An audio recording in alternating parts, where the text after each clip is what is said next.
Hey everyone, Jennifer Lee Chan here from NBC Sports Bay Area. Thanks for tuning in. I took a couple days off because it was my birthday. So back at it, and what I thought I would do is we've talked to all the rookies, and there's a few things that stood out about a lot of them that that were kind of interesting. So I'll probably go through a couple of them a day just to kind of break it down and see where these guys fit in. I did watch them on the practice field for probably about an hour and 15 minutes. And there definitely were some guys that stood out. Obviously, Michael Williams stood out, C.J. West, and Alfred Collins did not participate in the drills. He has a calf injury that he's working through, but he did stand out because he's ginormous.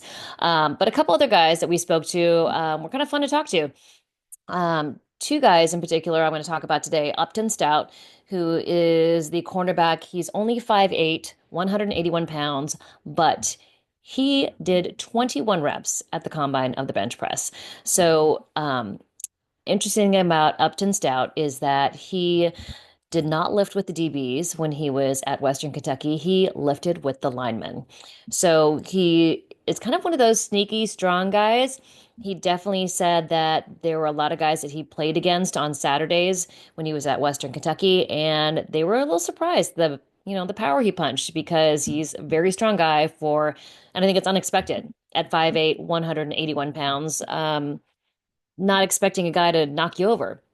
So, not the biggest, he said, but hey, I'm definitely not going to be not the strongest. So, he made sure to lift heavy, worked out with the linemen, and he's pretty strong for his size. He's the guy who was super, super excited when he got on the phone with John Lynch and Kyle Shanahan and Jed York, and he kept saying, let's do it. Let's do it. So he said the reason he was so excited was that when he came on his 30 visit to Santa Clara, he was like, this is where I want to be.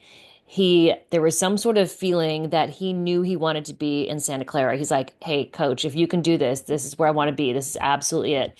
And so when he got the call, he was absolutely overwhelmed and excited that he was going to be a part of the 49ers and could not wait to get going. So he is similar to Dominic Pooney last year, taking the film and already watching what the nickel position does. And he watched Deommodore Lenoir, got his phone number. At the point we talked to him, he hadn't really talked to him yet, but he did say he chopped it up with him a little bit on social media. But I think what's going to happen is Upton Stout's going to get his chance to play nickel. And he's a hitter, he's a tackler. For how small he is strong. And so Deommodore Lenoir probably going to play outside, and they'll try Upton Stout on the interior as nickel. And he said, hey, I've already watched the film, especially how they use the nickel. He's like, I'm kind of like an extra linebacker, but at the nickel position.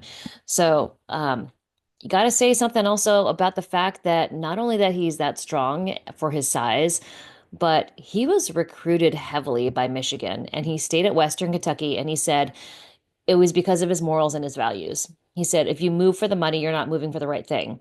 So he stayed all 4 years at Western Kentucky. He said, no, I'm not going to get Michigan. Said he met Jim Harbaugh, said it was an interesting meeting, chill, but he decided to stay where his feet were, and that was at Western Kentucky. He stayed there the whole time. So I think he's got a bright future in front of him. I mean, obviously, we won't know until he gets on the field for sure. But the fact that he's doing the extra work like Dominic Pooney last year, getting the film and watching it before they're even on the field, I think that says a lot about a guy. And, as a third round pick, being 5'8", 181 pounds, he's been told no for a long time. He's got a chip on his shoulder. And I think that's kind of where the 49ers like to find their guys, maybe unexpected. They've got a lot of potential. They've shown some stuff on film.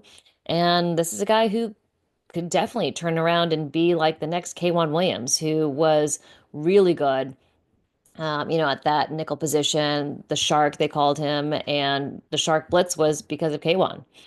So, lots of potential there. He's fast, he's strong, but, packs a punch. So, kind of guy that you want to root for is Upton Stout. All right. Second player I'm going to talk about today is C.J. West.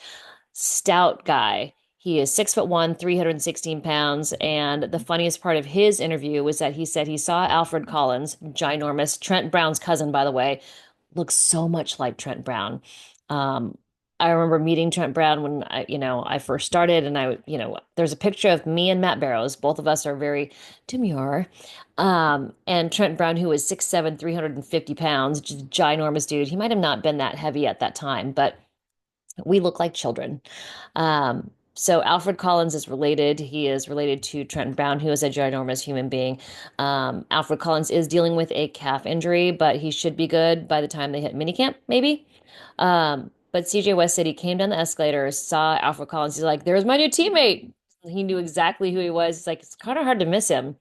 Um, so asking him if he's fine lining up next to Alfred Collins. And he's like, hey, man, I trust the coaches. I know they're going to get us right during training camp.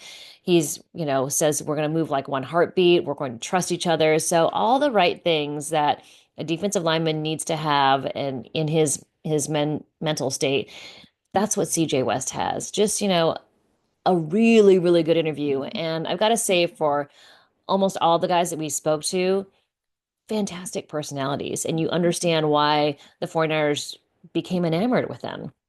Um, so I thought he was really interesting to talk to. They also asked him about Curtis Rourke. We asked him about Curtis Rourke, the quarterback who is from Indiana.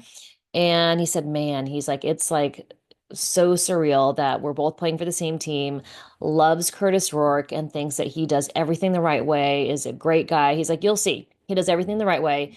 He's works hard as possible and is just, he's going to do the right thing. And from the scouting reports from Tariq Ahmad and RJ Gillen, they're like, he puts the ball in the right place. So that's CJ West's teammate.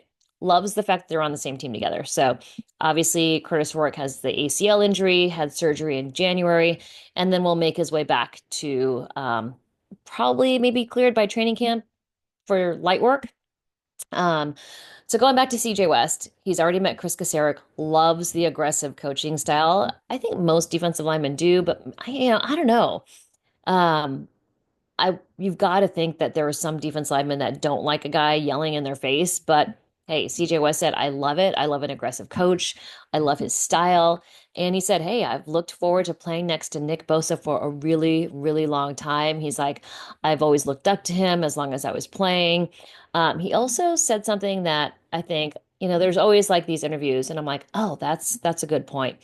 He said, hey, I want to talk to Trent Williams about, and not just about being an offensive lineman, but about picking his brain about being in the league as long as he's been. So how to maintain your body, how to, extend your career, how to be a vet of 15 years.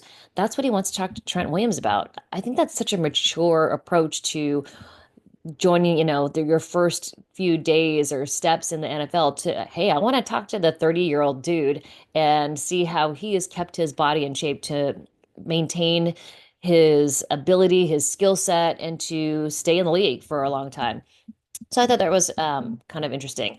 Also, he said, like Javon Hargrave, he has a very quick first step. That's one of his fortes, but also his violence. And I've got to say, this has got to be one of the things that Chris Kasarik loved about him. He's like, I'm violent. He's like, all I want to do is be more violent, be stronger, be faster. He's like, I use my leverage. He's 6'1", so he can get underneath guys' pads and get some push and move people. And Eric Branch asked him a funny question. He's like, defensive linemen, they kind of get knocked for having short arms. Did you know you had short arms? And he said, you know what? He's like, no. He's like, to me, on the film, my violence is what stands out. And he's like, so did I have short arms? I didn't think so. So, just another guy who's been told knows a lot about how he wasn't the right size or wasn't the right shape or the right fit. But, Indiana guy, fourth round pick, and he could prove to be a really, really solid player, rotational player, maybe the first year, see how Chris Kasarik molds him. But these guys all sound so enthusiastic. And I know everybody should be enthusiastic in their first meeting with the press face to face, as they get to Levi Stadium, but not everyone is. This is my 12th season of meeting rookies, and they're not always as enthusiastic as this. And I think that the way Kyle Shanahan and John Lynch and Robert Saleh and the scouting department, was Adam Peters before. a couple different guys, but as they've developed their process to draft guys, I feel like they've gotten better. And yes, obviously there have been some misses. Like it just didn't work out for Drake Jackson. They thought they were going to have a guy who could, I mean, so bendy. That's kind of one of the things that Drake Jackson had over maybe Michael Williams, maybe over Nick Bosa. I mean, Nick Bosa said when Drake Jackson got there, he's like, man, I wish I could move the way Drake Jackson does. But unfortunately, Drake Jackson, Javon Kinlaw just didn't work out health wise. And doesn't mean that they're bad players. It just means that their bodies didn't cooperate with what they needed to do on the field. So it seems like, this is a really good group of enthusiastic guys. So those are my updates today. It was Upton Stout and C.J. West. Stay tuned. We've got the schedule release coming up. Today is Monday. Schedule release is on Wednesday. We might have a few previews of who the Niners are playing. I do think that they have an East Coast stay this time, where they go out, have a game on the East Coast, stay the whole time, and then have another East Coast game. They haven't done it in a while. I do feel like that might be coming up. So, schedule release coming up. I'll profile another two players tomorrow. I'll post some more videos. I'm glad you guys have liked the videos that I posted of rookie mini camp. I know it's like there's just such little content right now because we don't see them very often, but I'll try to post some more. I think I have a couple of the other players that were jumping around, just warming up. I mean, we don't get to film that much at this time of the year. So I'll get those up as well. Let me know if you'd like to have any more details on any other rookies you'd like to hear about. But I'm going to try and profile two a day versus the interviews that we got from them. Just fun guys, fun interviews, and just what I think about, how they kind of fit in, what are good kind of key points to what they brought up, things that might be, not necessarily talked about. Like I really think Upton Stout lifting with linebackers and staying at Western Kentucky are important things. I think that CJ West, not realizing his arms were short and, that kind of stuff. And yeah, they're just little things that are interesting that I think show that the foreigners have done their homework in regards to this draft class. All right. It is Monday night, so I'm sure everybody's going to tune into the Warriors game. Go Warriors. Um, they're down 2-1, so they got to win this one. All right. Hope you guys are well. Talk to you soon. Bye.